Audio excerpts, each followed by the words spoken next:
420,000, ikaw na hamak na manggagawa na umaakyat lang ng tor. Baka nabaliw ka na sa lamig, nanaginip ka lang, umakyat ka lang ng sirang tor, tapos hihingi ka ng 420,000, 280. Sapat na yan para makabili ka ng 2 kahon ng instant noodles at makakain ng kalahating buwan. Sa gitna ng malakas na snowstorm, sa 3,200 metro, naputol ang linya ng high voltage tower sa bundok. Nilapitan ng tatay mo ang lahat, pero walang nangahas na ayusin. Siya mismo ang nangako na bibigyan ako ng 420,000 pagkatapos. Kaya magdamag ako. Umakyat sa 3,200 metrong tower na binubugbog ng hangin. 7 oras akong nagtrabaho para ayusin yan. Kung hindi, bagsak na sana ang kumpanya ng tatay mo. Huwag kang magdrama dito para kaawaan.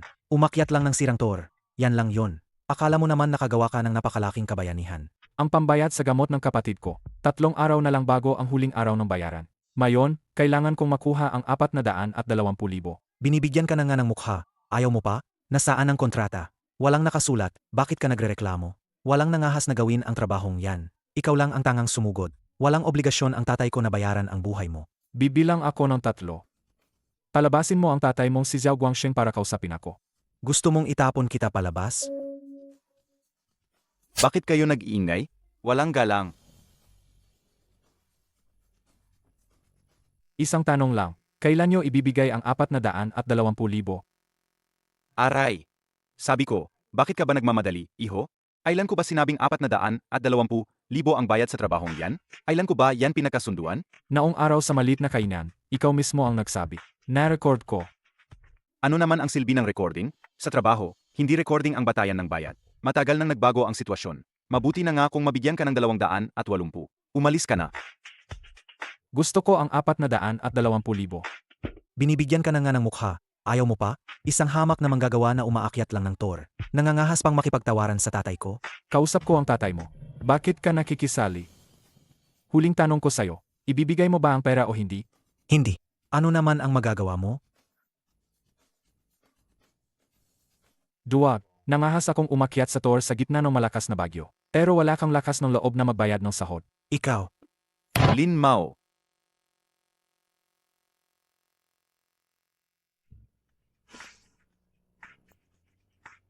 Xiaolin, ang emergency repair work sa 3,200 metrong taas na yon. Natapos mo talaga. Noong nakaraang araw, may malakas na bagyo at red alert. 3 beses nang naghanap si Zhao Guangsheng sa buong lugar. Walang nangahas tumangga. Sa lugar na yon, kapag humangin, kahit pickup truck ay nanginginig. Talagang wala kang takot mamatay, bata ka. Ang kapatid kong si Xiao, ay nangangailangan ng pera para sa gamot. 3 araw na lang, at huling araw na ng bayaran. Dati, nakaupo siya sa hagdanan ng malit na kainan. Tapos tinapik niya ako sa balikat at sinabi. Pagkatapos ng power restoration at inspection, ililipat niya agad ang 420,000. Hindi raw niya lulukuhin ang mga tapat na tao. Kaya, madamag akong naglakad ng 3 kilometro papasok sa bundok. Bitbit ang 20 kilong gamit. 7 oras akong nagtrabaho para ayusin ang putol na linya. Walang mali sa pagbalik ng kuryente. Agad namang pinirmahan ng kliyente ang full acceptance form. Mayon, ayaw na niyang panindigan ang usapan. Naku, 280 lang ang nilipat niya sa'yo. Ganoon pa rin talaga ang ugali niya. Dati, tinatakbo niya ang mga manggagawa niya sa bundok. Sabi ng mga kabataang iyon, madalas niyang hindi bayaran ang sahod nila. Normal na sa kanya ang magpatagal ng kalahating taon.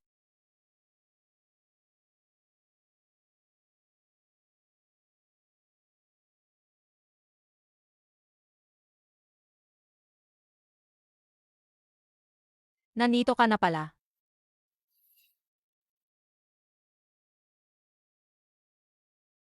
Kuya, ang gabi na. Nilamig ka ba sa daan? Nilamig ka ba sa daan? Kagabi, nanaginip ako. Nanaginip ako na umakyat ka sa tor at nahulog. Takot na takot ako. Baliktad ang mga panaginip. Magaling ako sa trabaho. Huwag kang mag-alala.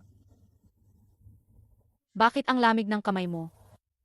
Apos na ang trabaho. Nakuha mo na ba ang pera? Sapat ba ang pera para sa gamot? Huwag kang magpakahirap ng sobra para sa akin. Sapat na. Matagal ng sapa. Magpagaling ka lang. Huwag kang mag-alala sa iba. Kung gayon, umuwi ka na at magpahinga ng maaga. Huwag ka nang magpuyat dito kasama ko. Sapat na yan, huwag mo masyadong pahirapan ang sarili mo.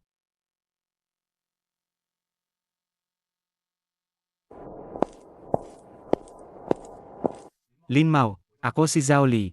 Alam kong may utang sa'yo si Zhao Guangsheng na 420,000. Paano mo nalaman? Bukas ng umaga, alas 10. Sa Chengdong Xiangkou Community Tea House. Hihintayin kita.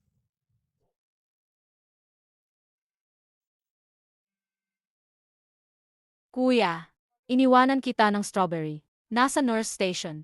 Huwag mong kalimutang kunin pag alis mo.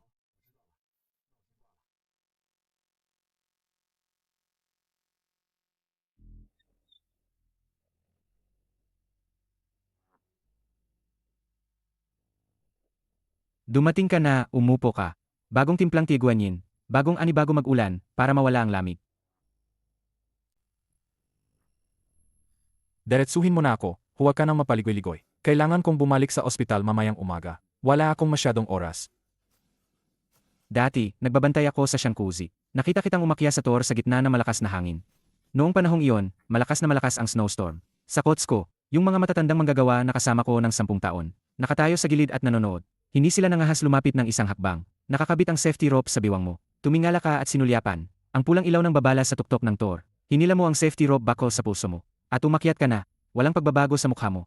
Nasa bundok ka rin pala noong araw na yon. Habang umakyat ako sa tour, 3 beses akong tumingin sa ibaba. Ang sasakyan ko, nakapaada sa pansamantalang silungan sa paanan ng bundok.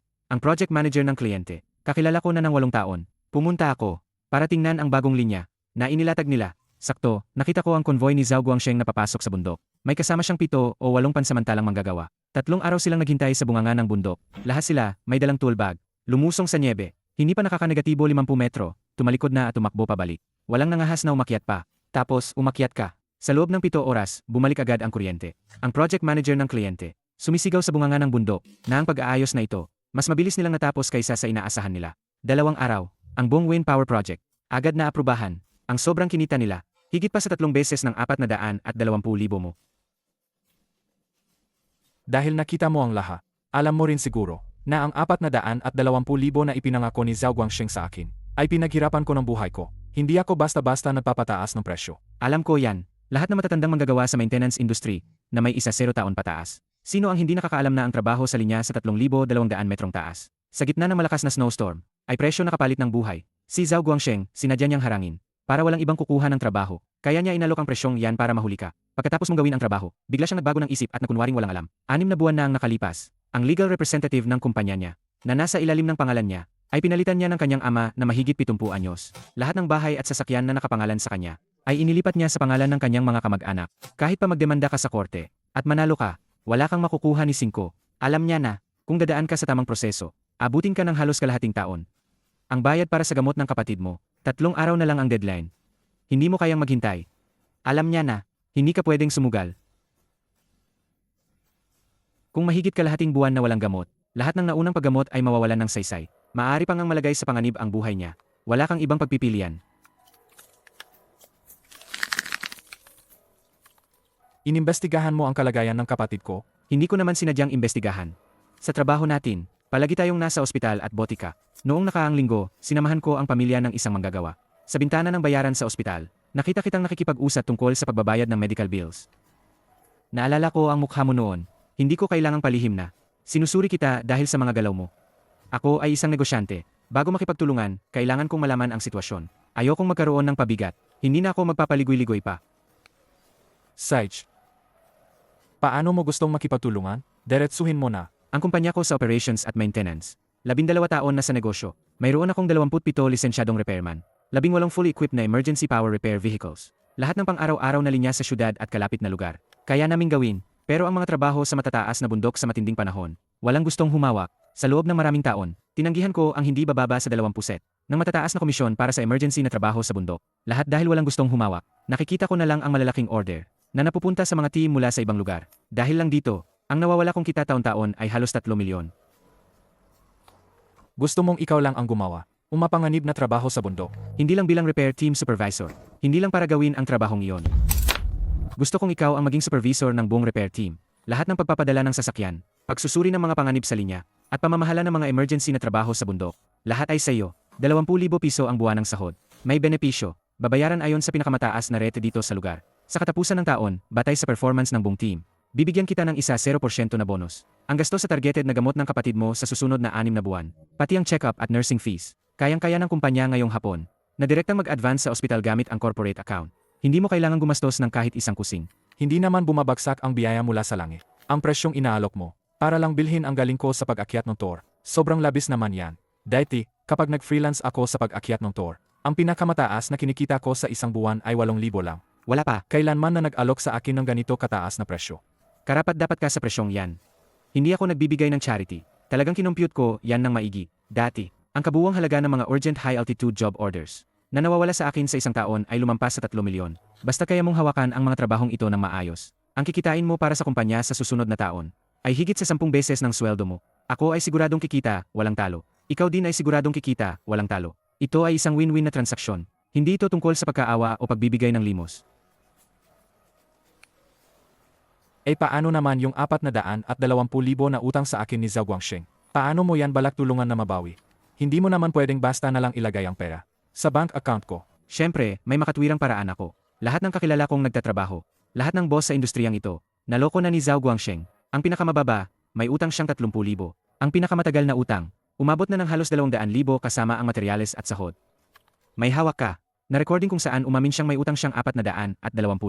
At mayroon ding acceptance slip para sa mapanganib na trabaho. Pati na rin ang time in records sa Mountain Work Area. Kapag pinost mo ang mga ito sa group chat, lahat sila ay susuporta sa iyo.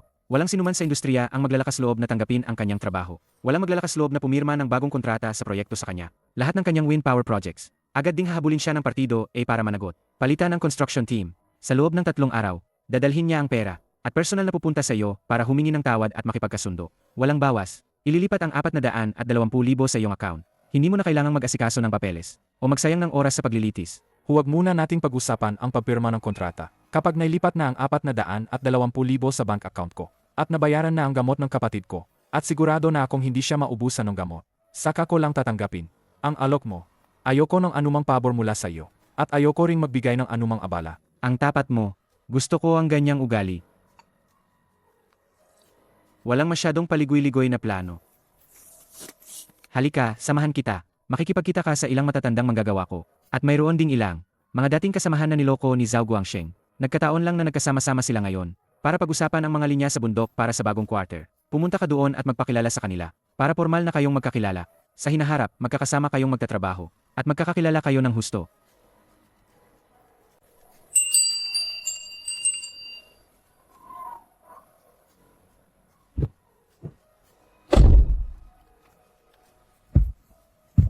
Ang banig na ito, halos 10 taon na itong kasama ko.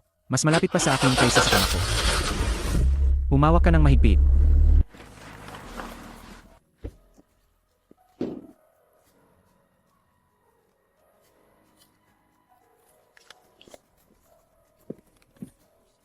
Dinala ko na sa inyo ang taong ito. Siya, yung noong may malakas na snowstorm, umakyat sa 3,200 metrong taas ng tower. Si Lin Mao. Ikaw si Lin Mao. Ikaw yung umakyat mag-isa sa 3,200 metrong tower noong snowstorm. At naayos ang linya. Lin Mao. Ako na. Kumusta? Ang apelyido ko ay Wang. Tinatawag ako ng lahat na Wang Dahui. 20 taon na akong nagtatrabaho sa emergency repairs. Mas matagal pa sa iyo ng Dobo.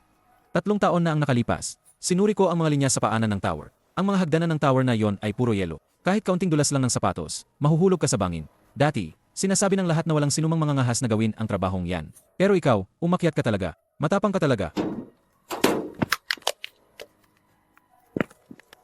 Ako si Laoli. 15 taon na akong supplier ng materyales. Dati, ilang taon din akong nakipagnegosyo kay Zhao Guangsheng. Alam na alam ko ang ugali ng gagong yan. Nung narinig kong may kumuha ng delikadong trabahong yan, akala ko taga ibang lugar. Isang bihasang tao na walang takot mamatay. Hindi ko inakalang kapatid pala natin dito sa lugar. Ang hirap talaga. Matagal ko nang alam na kayang gawin ni Zhao Guangsheng na walang hiya. Ang hindi pagbabayad ng utang. Noong nakaraang taon, naghanap ako ng 3 manggagawa para sa kanya. Kasama ako, umakyat kami sa bundok para ayusin ang 3 beses na problema. 38,000 ang sahod. 1 taon at kalahati na ang nakalipas. Wala pa akong natatanggap ni isang kusing. 8 beses akong pumunta sa kanyang maintenance park. Minsan, nakakandado ang opisina niya. Wala siya. Minsan naman, ang anak niyang si Zhao Hao ang humaharang sa akin. Sinasabing maghintay pa ako ng 6 na buwan. Tingnan mo, ito ang kinuha niya sa bodega ko. Noong nakaang tagsibol, 51,000 halaga ng espesyal.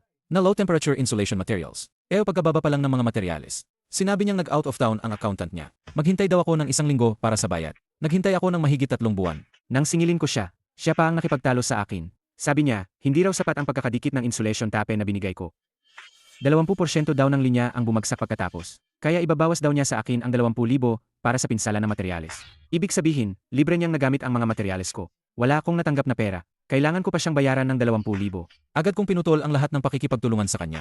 Pagkatapos noon, kahit kalahating rolyo ng electrical tape, hindi na ako nagbenta sa kanya. Noong nakaraang taon, nagsidilin ako para sa kanya. Umakyat ako sa 12 meter na poste para ayusin ang depekto. Nang makaakyat ako, saka ko lang nalaman na lumang lubid na na-recycle ang ibinigay niya sa akin. Ang panlabas na goma ay punit-punit na, at nakalabas na ang kalahati ng fiber core. Halos mahulog ako. Nang sa wakas ay makababa ako. Siya pa ang nagbawas ng kalahating araw ng sahod ko. Sabi niya, masyado raw akong mabagal magtrabaho. Na naantala ko raw ang inspeksyon niya. Dati akala ko ako lang ang malas, na ako lang ang naloko niya. Ang dami pala nating. Naubos ang pinaghirapan nating pera.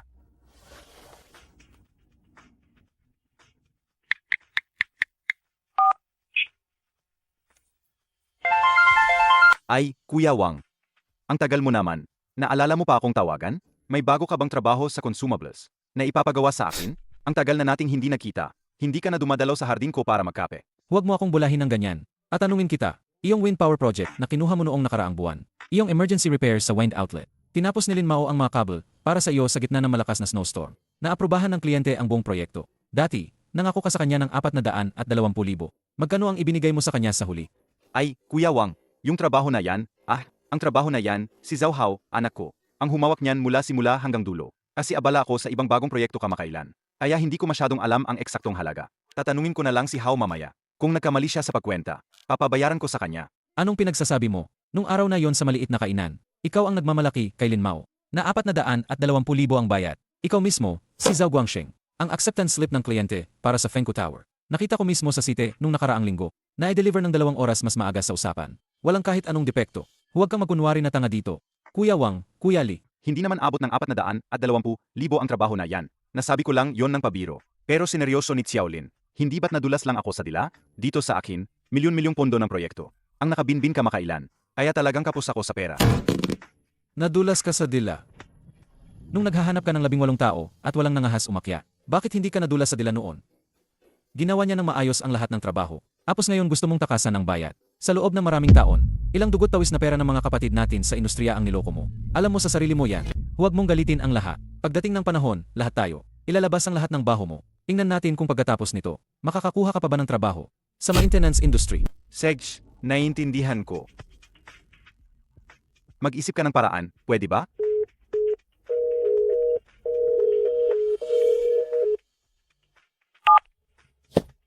Halika, mga kasama. Lahat ng ebidensya na niloko kayo ni Zhao Guangsheng. I-post nyo sa local maintenance group na may 500 miyembro. Ipaliwanag nyo ang tungkol sa 420,000 na naging 280 sa trabaho sa Fengku para makita ng lahat ng kliyente, supplier, at construction team kung anong klaseng tao siya.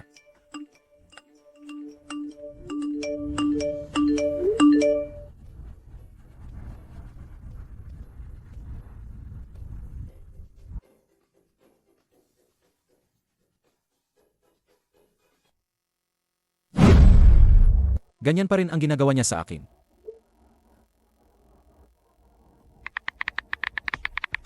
$420,000. Hindi pwede ang kulang kahit 1 sentimo. Lin Mao, bakit ka ba ganyan katigas ang ulo? Ang 120,000 na yan, isinangla ko pa ang bago kong sasakyan. Sa kaibigan ko, paalang makalikom ng pera. Wala na talaga akong pera. Sige na, tanggapin mo na to. Ayusin na lang natin to ng pribado. Pwede ba? Hindi ganyan ang sinabi mo noong 3 beses mo akong hinarang. At hinarang mo ako sa hagdanan ng maliit na kainan. Hindi ganyan ang sinabi mo. Noong may red alert sa snowstorm, walang gustong tumanggap ng trabaho mo sa buong industriya. Tinapik mo ako sa balika, at sinabing ililipat mo agad ang 420,000 pagkatapos ng inspeksyon. Hindi mo raw lolokohin ang tapat na tao. Ginawa ko ang trabaho mo ng maayos. At naipasa ng kliyente ang inspeksyon 2 araw ng mas maaga. Halos 200,000 na ang nakuha mong bonus. Mayon sasabihin mo sa akin na wala kang pera. Sino ang maniniwala? Hindi talaga kita niloloko. Lin Mao, ang general contractor ng Fengjian Project. Noong nakaraang linggo, hindi pa binabayaran ang 1 milyong construction fee ko. Sabi nila, 3 buwan pa bago bayaran. Ngayon sa aking account, halos hindi ko na makumpleto ang pambili ng supplies. Ganito na lang, pipilitin ko pa. Dadagdagan ko pa ng 150,000. Ang perang ito, ngayong hapon. May transfer ko na sa iyo. Pumunta ka sa ospital at bayaran ang gamot ng kapatid mo. Sapat na yan. Ang natitirang pera, makakabili ka pa ng bagong insulated vehicle para mas madali kang makapagtrabaho sa hinahara. Hindi ba maganda? Hindi. Gusto ko ng 420,000. Walang bawas. Paano ang napagkasunduan noon? Ganoon din ang dapat na matupad na yon.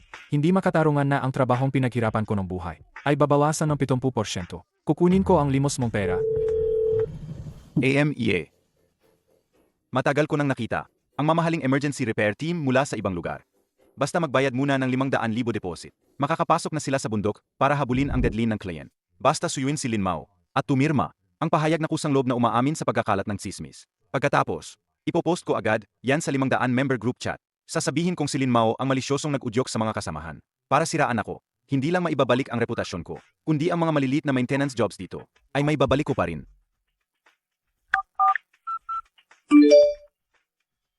Agad na ibinalik ng kabilang partido ang deposit. Sino ang maglalakas loob na kumuha ng trabaho niya? Iba-blacklist siya ng buong industriya.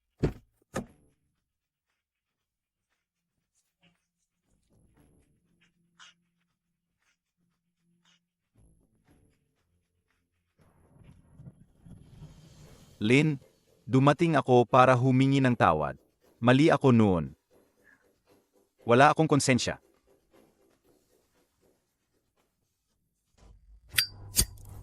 Pag-uwi ko kahapon, hinalungkat ko lahat ng bank cards, balance sa wetsa, pati ang nakatagong pera ng asawa ko sa bedside table. Hinalungkat ko para makakolekta. Ang cash na kaya kong ilabas ngayon ay 220,000 lahat. Eksaktong 220,000, walang kulang.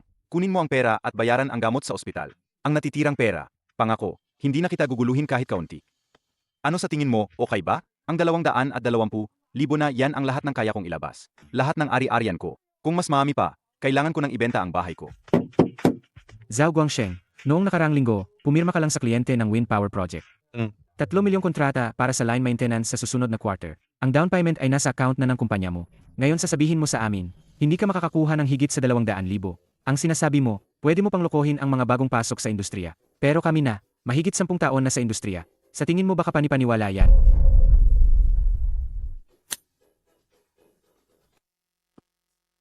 Boss Zhao, hindi ko po kayo niloloko. Ang 3 milyon ay para sa proyekto.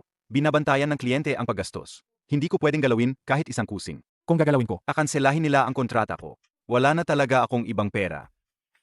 Ang 220,000 na ang pinakamababa kong kaya. ang pinakamababa ko ay 420,000. Naong ginamit mo ang deadline ng gamot ng kapatid ko para pilitin akong umakyat sa tour. Bakit hindi mo naisip na nayon ay luluhod ka sa akin para mapababa? Nag-alis ako ng yelo sa loob ng 40 minuto bago ako nakarating sa ilalim ng tour. Nagyelo ako sa snowstorm ng 7 oras. Naong kinokonekta ko ang putol na linya. Nasa bahay ka, nakaupo sa mainit na opisina at uminom ng tsa. Bakit hindi mo naisip noon? Nadagdagan ang bayad sa hirap ko. Mayon, hindi na kailangan ng drama.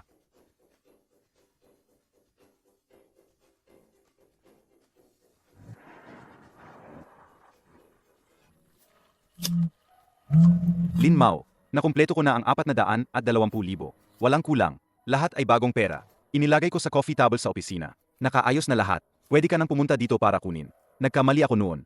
Ipinagtimpla kita ng paborito mong mainit na ginger tea. Hinihintay kita. Bayaran na lang natin ang utang. Pagkatapos, hindi na kita guguluhin kahit isang salita.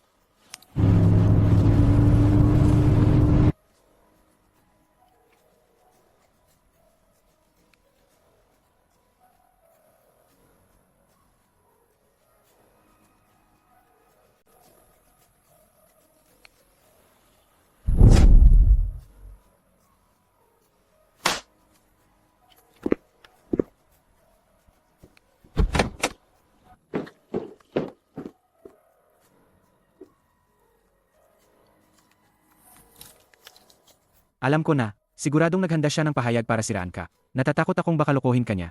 Nagabang ako sa baba ng 2 oras. Baka bigyan ka niya ng peking bank card. Tapos tatakbo siya. Baliw na siya sa pagmamadali. Ang kliyente ng Fengjian Project. Tumawag sa kanya ng 13 beses kahapon. Minamadali siyang tapusin. Ang natitirang 20 kilometro ng linya. Sa bundok sa loob ng linggong ito, walang gustong tumanggap ng trabaho niya sa buong industriya. Ang 7 manggagawa niya dati, sabay-sabay na nagsumite ng resignation kahapon at umalis. Hindi na nga nila kinuha ang kalahating buwang sahod na nakapending. Ayaw na lang nilang madikit sa kanya. Kahapon, palihim siyang nagmaneho ng pickup truck papunta sa bundok. Gusto niyang umakyat sa tour at ayusin ang problema mag-isa. Umakyat pa lang siya ng wala pang 8 metro. Hindi nakakapit ng maayos ang foot buckle. Diretso siyang nadulas mula sa hagdan.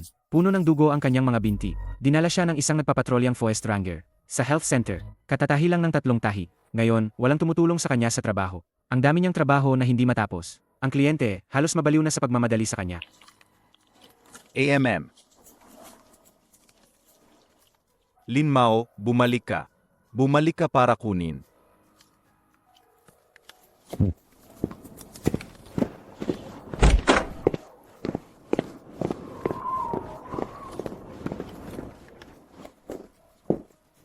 Sa wakas, dumating ka na para kunin. Ang boss namin, 2 oras nang nakaupo.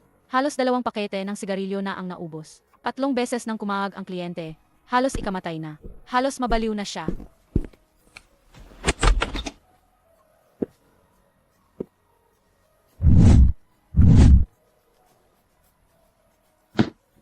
Lin Mao, sa wakas dumating ka na. 2 oras kitang hinintay. Nandito ang card. Bilangin mo. Dinala ko ang AI mo kahapon. Pa ay deposito sa bangko. Eksaktong 420,000.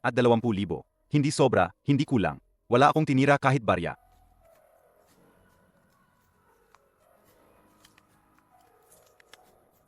Lin Mao, pwede bang huwag ka nang umalis? Manatili ka at maging kapitan ng buong emergency repair team. Bibigyan kita ng buwanang sahod na 18,000. Ang 5 insurances at 1 fund ay ibibigay sa pinakamataas na rate. Ang performance bonus ay walang limitasyon. Wala na akong tao ngayon. Walang nangangahas na tanggapin ang trabaho ko. Ang mga bagong order, kalahating metro na ang taas. Kung hindi pa matatapos, ang kumpanya ko ay magsasara na. Manatili ka at suportahan mo ako. Hindi ko makakalimutan ang utang na loob mo. Sa susunod, kapag may manggagawa na muling umakyat sa tour at isinugal ang buhay nila, gagamitin mo ba ulit ang ilang libong piso para paalisin ako? Hindi ko tatanggapin ang kondisyon mo. Ang grupo ni Zhao Li ay may tamang patakaran.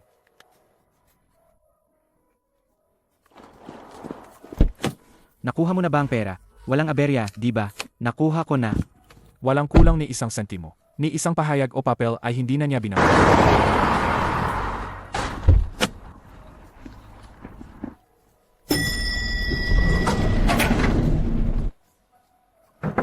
Kuya, Bakit ka lumabas? Pinayagan ka na ng doktor na yon, na bumangon at maglakad. nga, sabi ng nurse kanina, stable na raw ang kondisyon ko. Pinayagan akong lumabas at maglakad-lakad sa pasilyo para mag-ehersisyo. Mas maganda na ang pakiramdam ko nitong mga nakaraang araw.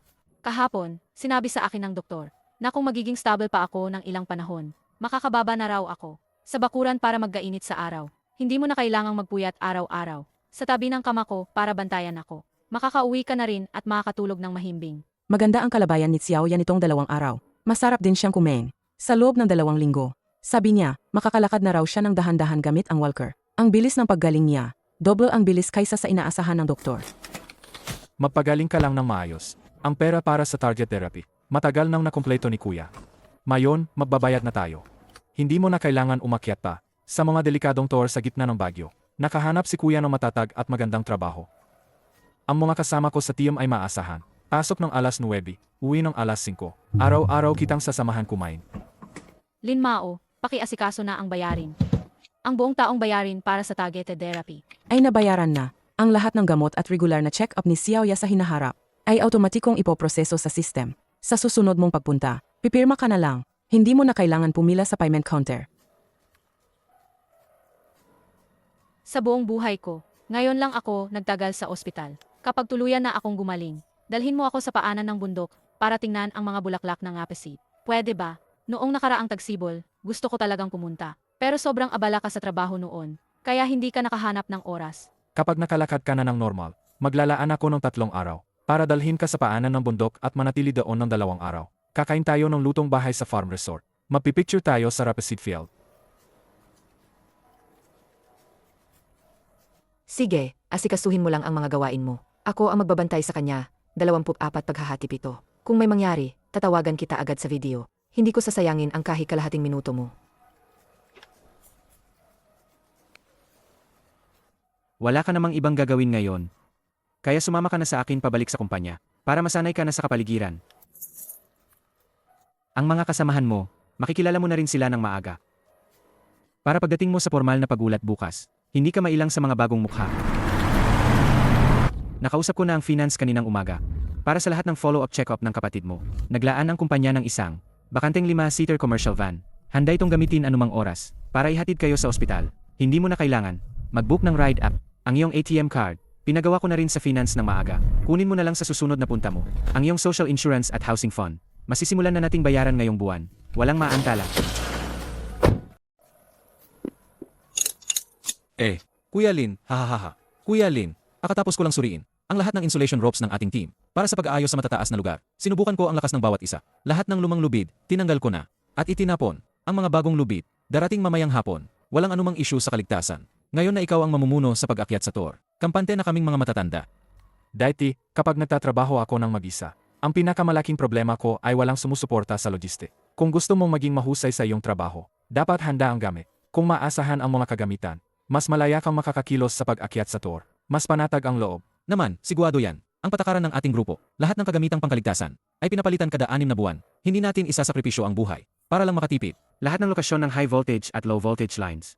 Sa buong syudad, ang mga kabel sa matataas na tour, Ang kapal ng yelo, at mga emergency shelter points. Lahat ay malinaw na nakamarka sa mapa na ito. May oras ka sa mga araw na ito para tingnan. Kung may gusto kang baguhin, Direkta mong sabihin sa dispatcher. susundin niya lahat ng gusto mo. Nga pala, yung 3 certified repairmen na nagtrabaho kay Zhao Guangsheng, ng 5 o 6 na taon, sabay-sabay silang nagresag noong nakaraang linggo. Kahapon, nang marinig nilang ikaw ang magiging supervisor ng repair team, 3 beses silang nagpakita sa labas ng opisina. Gusto nilang sumali sa ating grupo. Magagaling sila sa trabaho. Hindi sila binayaran ng kalahating taon, kaya ayaw na nilang magtrabaho sa kanya. Pwede na silang magsimula ngayon. Hindi na sila humihingi ng bayad sa utang. Pinagkakatiwalaan ko ang iyong kakayahan. Basta't magaling ang teknikal na kakayahan at masipag magtrabaho, tatanggapin ko ang team natin. Kulang na yon ng bihasang umakyat sa matataas na tour.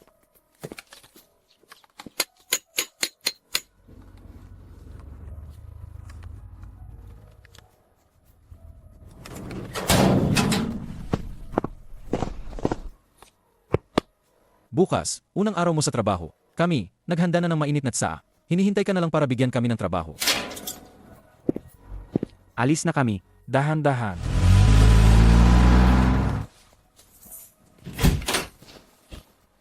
Mayon, naging mabait ka ba? Umuwi si kuya at nagluto ng pansit. Bukas, dadalhan kita ng paborito mong braised pork ha.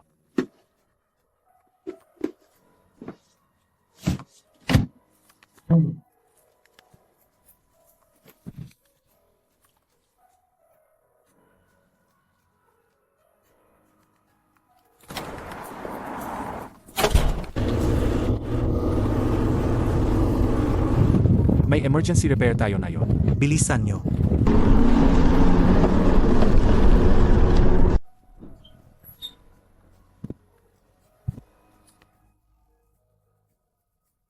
Dumating na si Supervisor Lin. Nakahanda na ang saa. Hinihintay ka na lang namin magsimula.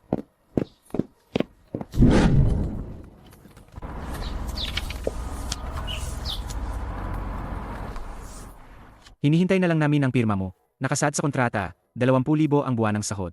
Buong bayad sa social insurance at housing fund. Ang reimbursement channel para sa medical expenses ng kapatid mo. Naipalam ko na sa finance department. Lahat ng gastos pagkatapos nito ay dadaan sa special advance channel ng kumpanya. Hindi na kailangan ng mahabang proseso. Pirma lang, makukuha mo na ang pera.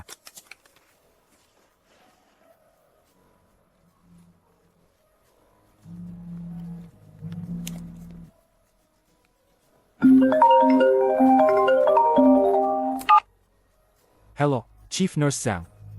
Lin Mao, bilisan mo pumunta ka sa ospital. Si Xiaoya, biglang nagkaroon ng acute reaction sa targeted drug kaninang madaling araw.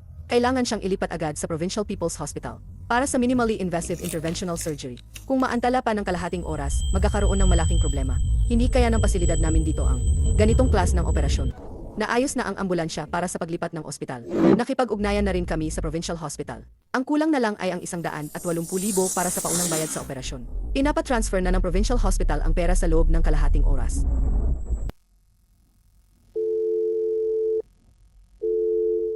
Sabado ng madaling araw ngayon. Ang sistema ng pag-refund ng Finance Department ng ospital ay bukas lang ng 9 tuwing weekdays.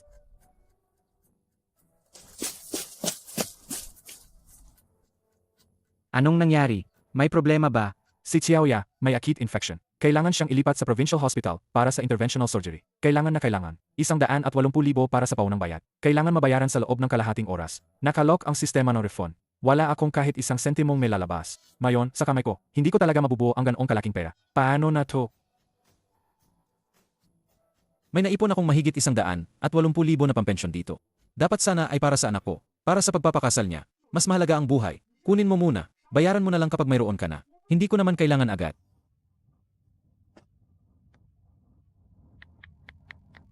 Mayroon pa akong 120,000 na cash dito. Itatransfer ko na sa'yo ngayon. Siguradong sapat na yan. Hindi pwedeng maantala ang operasyon ng bata. Huwag na kayong mag-ipon-ipon, baka maantala pa ang oras. May bagong pumasok na pera sa card na ito. Ang 200,000 na. Bayad sa proyekto ng pagpapanatili sa bundok. Ang password ay 68. Lahat ng pera ay cash. Dadalhin kita sa provincial hospital. Ito ang emergency fund ng team. Kaming mga nag-aayos, naiintindihan namin yan. 20 minuto na ang nakalipas. Tinawagan ko na ang kaklas ko sa emergency room ng provincial hospital. Bukas na ang green lane. Pinapre-approve ko na sa finance ang bayad. Huwag kang mag-alala sa daan. Emergency room ng provincial hospital. Saich.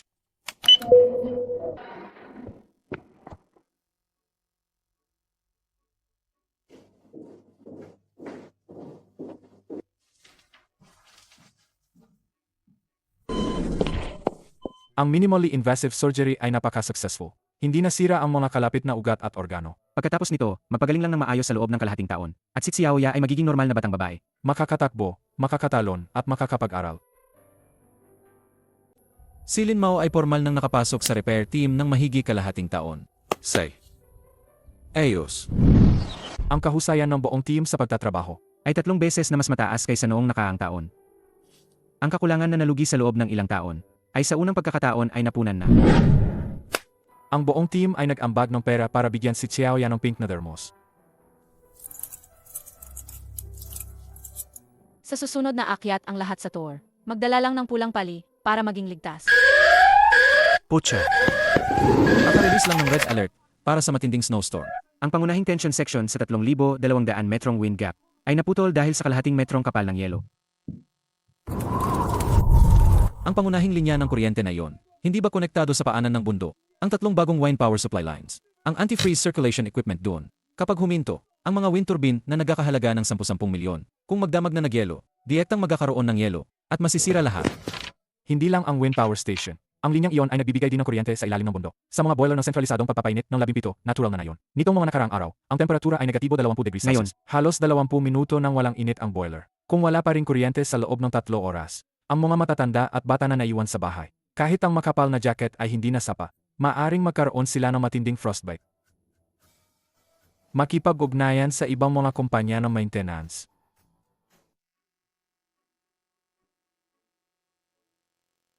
Pasensya na, Laozao. Ang aming team noong nakaraang buwan. May bagong miyembro na umakyat sa AAS. Nagkaroon ng maliit na aksidente. Kagagaling lang ng safety inspection at binigyan kami ng notice para sa pagwawasto.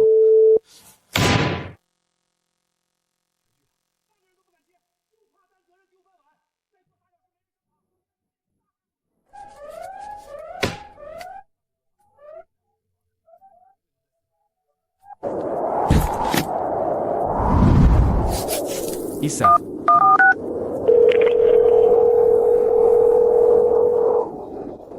Xiaolin, bakit ka tumawag ng hating gabi? Kagagaling lang namin ng tawag tungkol sa putol na linya ng hangin. Nag-alala kami kung saan makakahanap ng bihasang tao na kayang umakyat sa tore. Kuya Chen, ako at ang kasama kong si Wang Daichan ay handa na. Kaming dalawa ay mga veteranong emergency repair workers na may lisensya ng 20 taon. Sa lahat ng pagkakataon, dito sa touring ito, nakapagtrabaho na ako ng hindi bababa sa 10 beses. Kabisa ko na ang topografiya at ang pagbuo ng yelo rito. Mayon, lahat ng kagamitan sa kaligtasan ay nakahanda ayon sa pinakamataas na pamantayan ng level 1. Dobleng seguridad. Ang safety rope ay bagong palit lang noong nakaraang linggo. May 3 reserbang baterya ang headlamp.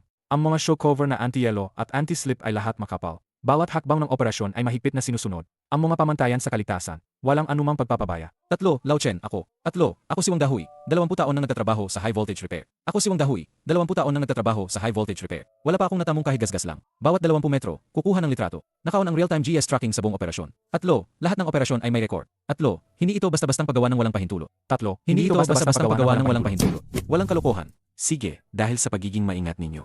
Bibigyan ko kayo agad na. Espesyal na pahintulot para sa repair. Bubuksan ko agad ang GS tracking port. Kung may mali sa kalagitnaan, umatras agad. Mas mahalaga ang buhay kaysa anumang trabaho.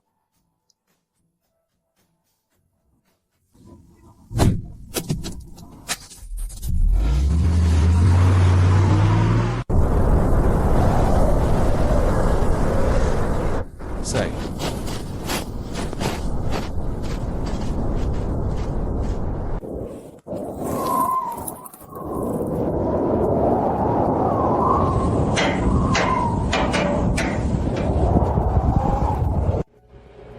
Iyon ang kuryente. May kuryente na. Umiikot na rin ang wind turbine. Uminit na rin ang panahon.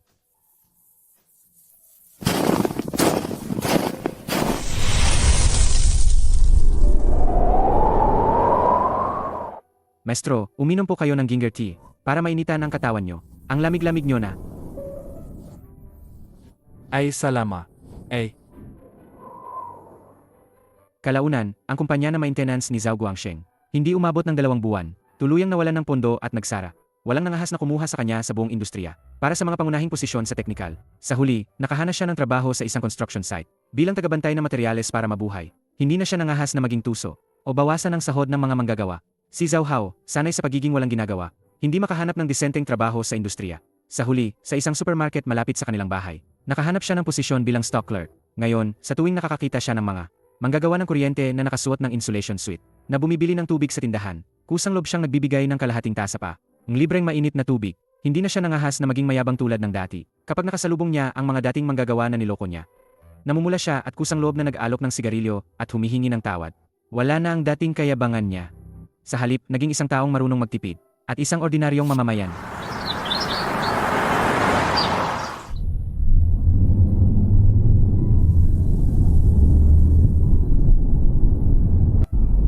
Xiaoya, tingnan mo ang bukirin ng mga bulaklak na yon. Wow, ang ganda. Iyan ang itinayo ng kumpanya namin. Ang trabaho namin ay magdala ng liwanag sa bawat tahanan.